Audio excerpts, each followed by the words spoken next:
Hi guys, horror stories Hindi में आप सबका स्वागत है। और आज मैं आप सबके लिए एक दिल दहलाने वाली हॉरर स्टोरी लेके आया हूँ, एक आप बीती के फॉर्मेट में। तो बिना किसी देरी के चलिए शुरू करते हैं। ओके, तो बैक स्टोरी ये है कि मेरी जो ग्रेट ग्रैंड मदर है वो एक बहुत ही अजीबोगरीब वेल के साथ बॉर्न हुई थी ओवर एन एनोमेटिक सैक। वो मेरे ग्रैंड पेरेंट्स के साथ रहती थी एक घर में जिसमें टनल्स थे। जो टनल थी वो और कोई चीज़ों से कनेक्टेड नहीं थी, बल्कि एक हिडन पैसेज थी उस घर के लिए। और वो टनल एक रेल रोड का पार्ट थी जो अंडरग्राउंड था। पर मोस्ट ऑफ दी जो टनल्स थे वो कोलैप्स हो चुके हैं। और ये सब जो लोकल हिस्टोरियंस है उन्होंने अपने हॉन्टेड बुक्स में एकदम डिस्क्रिप्टिव वे में लिखा है। मेरी जो ग्रेट ग्रैंड मदर है उन्होंने हर वक्त लोगों को जो डेड बॉडीज है उनको उस कोलैप्स टनल से बेसमेंट की ओर लेके जाते हुए देखा है। उन्होंने ये भी कहा है कि एक लिटिल बॉय और एक लिटिल गर्ल घर के दूसरे साइड से उनको बहुत परेशान करते थे, या फिर कई बार उनके ज्वेलरी पे बस घूरा करते थे, स्टेयर किया करते थे। एक बार उस लड़के ने उनसे पानी मांगा था और मेरी फैमिली ने इस पे भरोसा ही नहीं किया था, क्योंकि लोगों को लगता था कि वो ऐसे मनगढ़ंत कहानियां बनाती है, क्योंकि लोग उससे बहुत डरा करते थे। पर मुझे इन सब चीज़ों पे पूरा भरोसा था कि मेरी ग्रेट ग्रैंड मदर ये सब सच कह रही है करके। वो पिछले साल हैलोवीन से एक दिन पहले गुजर गई थी और मैंने एक्सपेक्ट किया था कि वो हैलोवीन के दिन एकदम से आ जाएगी स्पिरिट फॉर्म में और मैं सबको बोलूँगा, देखो मैंने बोला था ना ये सब चीज़ें सच है करके। एक इंसिडेंट तो ये था कि मेरे ग्रैंडफादर धूप में बहुत टाइम से काम कर रहे थे, लॉन की क्लीनिंग कर रहे थे।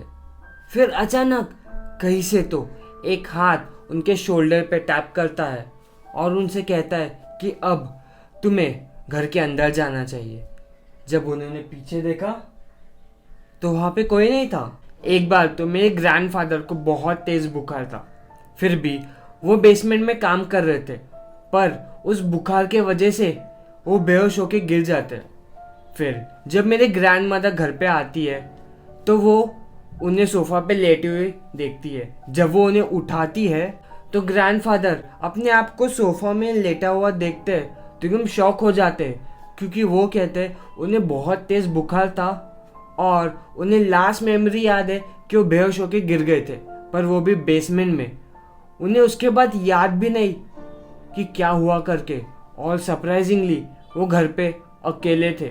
20 साल बाद हम हमारी ग्रैंड मदर को एक मीडियम के पास लेके गए थे, क्योंकि उनकी मॉम यानी कि हमारी ग्रेट ग्रैंड मदर गुजर चुकी थी। जब भी हम उस मीडियम को मिलते थे वो मीडियम बोलती थी कि उन्हें मेरे बाजू में एक कर्ली हेयर गर्ल दिख रही है, और पूछती थी वो मीडियम कि क्या हम उस लड़की को जानते हैं।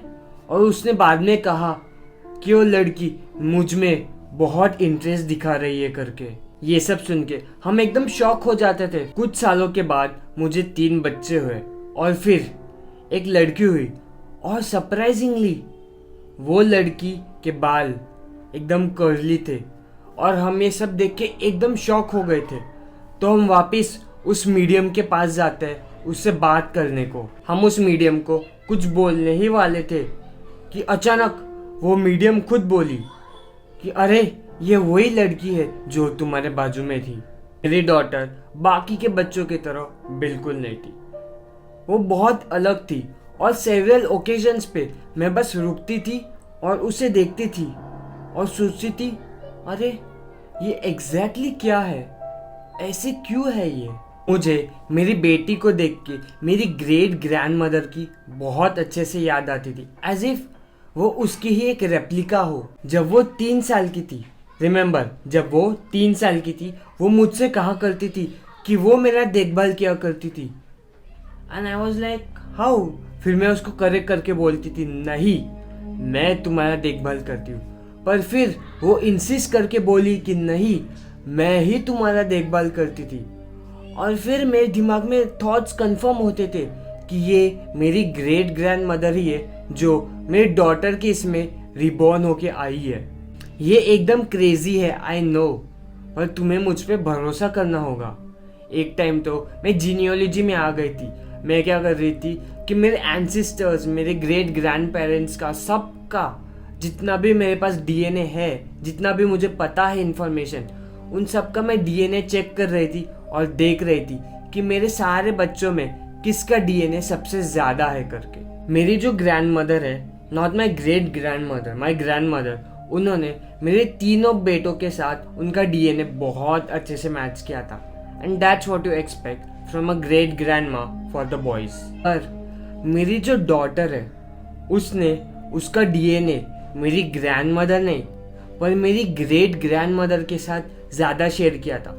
She was more closer to my great grandmother's DNA than my grandmother's DNA.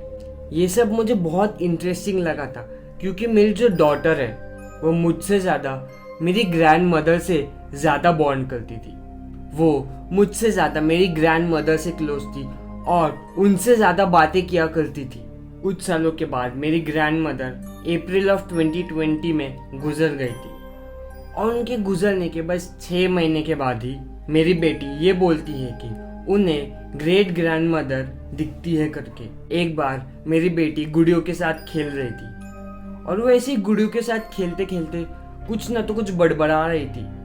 तो मैं उसके पास जाती हूँ और पूछती हूँ कि बेटी, तुम किसके साथ ऐसे बड़बड़ा रही हो करके, किसके साथ बात कर रही हो?